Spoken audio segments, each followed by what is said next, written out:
자, 이제 주도권 토론으로 이어집니다. 말 그대로 한 후보가 주도권을 갖고 이제 질문을 드리는 거고요. 그러면 상대 후보가 그 질문에 답변을 하시는 방식인데요. 주도권을 가지신 후보께서 계속 질문을 통해서 토론을 주도하는 그런 방식입니다. 자, 그러면 먼저 우상 후보의 주도권 토론 시작하겠습니다. 21분 컴팩트 시티라는 공약을 내거셨는데 이제 21분 안에 모든 것이 가능한 도시라는 그런 구상인 것 같습니다. 근데 제가 생각해 볼 때 지금 강남에 이제 직장이 한 30% 있고요.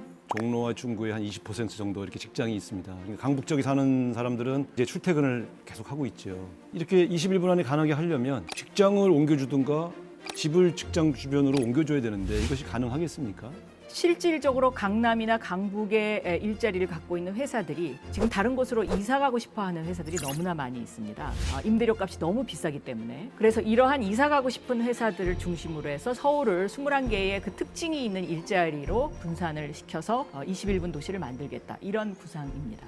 근데 어쨌든 이제 21분 컴팩트 시티에서 저는 이제 가장 눈에 띄는 게 수직 정원 개념인 것 같아요. 이제 이 안에 스마트팜도 넣고 1인 주택도 넣고 다양한 시설들을 넣겠다고 하셨는데, 근데 저는 막대한 국민 세금을 퍼부어서 도로를 지어야 한 다음에 그 위에 정원을 짓겠다는 구상이 과연 이게 서민들의 삶과 관련이 있는 건가? 지금 말씀하신 것처럼 이것이 이제 그 여의도 국회의사당 앞에서 바라본 버려진 공원에 짓는 수직 정원 등대입니다.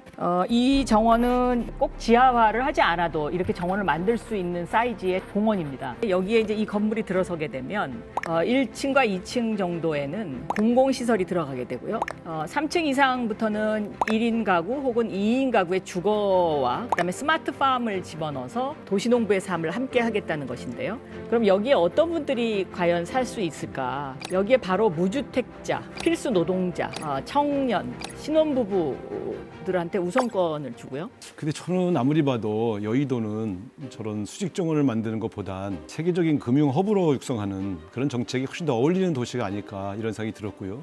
이어서 다른 질문을 좀 드리겠습니다. 박영순 후보께서는 이제 중기부 장관 시절에 주 52시간제 법안에 찬성한 것을 반성한다 이런 취지의 말씀을 하셨습니다. 그런데 또 이번에는 주 4.5일제를 도입하겠다 이렇게 말씀하셨어요. 1년 만에 이렇게 입장을 바꾸는 게 과연 가능한 거냐? 이것은 입장이 번복되거나 입장이 바뀐 게 아니고요. 주 52시간제와 관련해서 제가 국회의원으로 있을 때 이것을 투표할 때 좀 더 신중하게 생각했어야 한다 하는 그런 문제는 무슨 말씀이냐면, 전통 제조업을 하는 제조업체는 주 52시간을 맞추는 것이 굉장히 힘이 듭니다. 그래서 이것은 정부 지원이 먼저 우선됐어야 되는 거고요. 그리고 이런 예외 규정을 두고서 이것을 투표했어야 된다. 이런 의미였습니다. 주 4.5일제는 제가 중기부 장관을 하면서 느낀 것인데, 특히 안전과 관련된 부분에서 일을 하시는 분들, 내 이 실수가 국민들에게 큰 어려움을 드리는 것 아닌가 하는 그 스트레스가 굉장하십니다. 그렇기 때문에 이런 안전과 관련된 일을 하는 공무원들은 4.5일제로 충분한 휴식이 필요하다고 느꼈습니다. 그래서 이 일에 종사하는 공무원들이 마음이 편안하고 충분한 휴식을 해야 서울시 전체가 안전해진다. 이런 말씀입니다. 예. 네. 이제 박영선 후보님께 주도권이 넘어가는데요. 질문해 주시죠. 네, 이제 우상호 후보님의 공약 가운데 강변에 고층 아파트를 거의 한 70km 정도 되죠. 거기를 다 덮어갖고 집을 짓겠다는 말씀을 하시면서 맨하탄을 보여주셨는데요.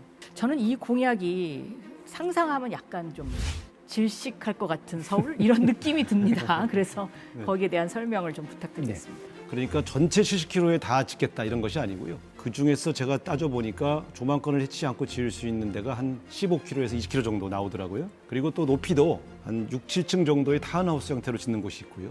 그래서 지금 걱정하시는 그런 문제들은 발생하지 않는다 이런 말씀 드리고요. 저는 사실 이런 생각을 합니다. 왜 강가의 조망권은 왜 늘 부자들만의 것이어야 되나. 그래서 저는 이 공공성이 있는 주택들을 강변도로와 철길 위에 지어서 공공에게 제공하는, 그래서 싱가포르 모델을 지금 차용을 한 것인데요. 이런 주택들이 많이 만들어졌을 때 훨씬 더 서울이 균형 있는 서민 주거 공급이 된다.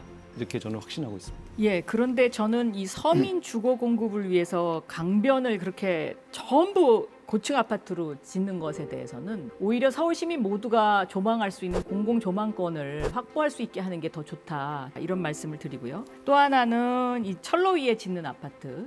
저도 여기 찬성합니다. 그런데 이게 생각보다 공사비가 굉장히 많이 듭니다. 평당 건축비를 얼마로 생각을 하고 계십니까? 네.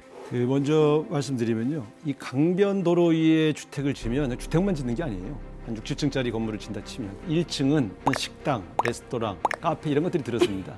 그렇게 되면 1층이 명소가 되는 거죠. 그런 측면에서 사실은 주택만 공급하는 게 아니라 시민들의 한강 접근성을 높여주는 것이고요. 1층에는 아주 좋은 명소들을 많이 만들 수 있는 거죠. 그리고 그 주택 안에는 또 다양한 창업 벨트라든가 여러 가지 복합시설들을 같이 넣을 수가 있기 때문에 훨씬 더 복합적으로 유용한 그러한 주택들을 공급할 수 있는 것이 이렇게 말씀을 드리고요. 철길 위에 집을 짓는다고 그러니까 사람들이 다 걱정하셔요. 그런데 제 지역구의 신촌에 밀리오레라고 하는 상업용 건물이 있습니다. 이게 철로 위에 지어져 있어요. 지금 이미 우리 현대 기법으로는 충분히 가능하고 민간 택지가 아니다 보니까 저렴하죠. 그렇기 때문에 제가 보는 비용 측면에서는 훨씬 더 저렴하게 지을 수 있다. 이걸 아마 평당 건축비를 계산을 하다 보면 이것이 지금 아마 생각하시는 거하고는 많이 차이가 있을 겁니다. 그런 부분을 좀 더 면밀하게 생각해 보셔야 되지 않을까 이렇게 생각을 합니다. 혹시 우상호 의원의 정책 중에서 이런 환경 문제와 네. 관련된 정책이 있으면 좀 설명을 해주셨으면 네. 좋겠습니다. 제가 낸 환경 공약은 첫 번째, 내연기관 자동차를 2030년까지 퇴출시키겠다. 이것이 저의 핵심 공약입니다. 특히 디젤 차들은 2030년 신규 등록을 금지하고요. 그러니까 완전 퇴출시키는 거죠. 그렇게 하고 지금 미세먼지 문제에서 가장 또 많은 영향을 차지하는 게 또 가정 보일러에서 생기는 좀 미세먼지들 아니겠습니까? 그래서 가정용 보일러를 친환경 보일러로 바꿔주는 그러한 정책. 그래서 이게 조금 다들 불편하시겠지만 우리 모두가 같이 공유하는 맑은 공기를 위해서는 다 같이 협조해서 내연기관 자동차를 전기 수소차로 바꾸어서 새로운 산업도 육성하고 그 산업에 따르는 일자리도 생기고 또 그것이 환경도 개선하는 이런 일석이조의 정책들을 펼칠 그런 계획으로 있습니다.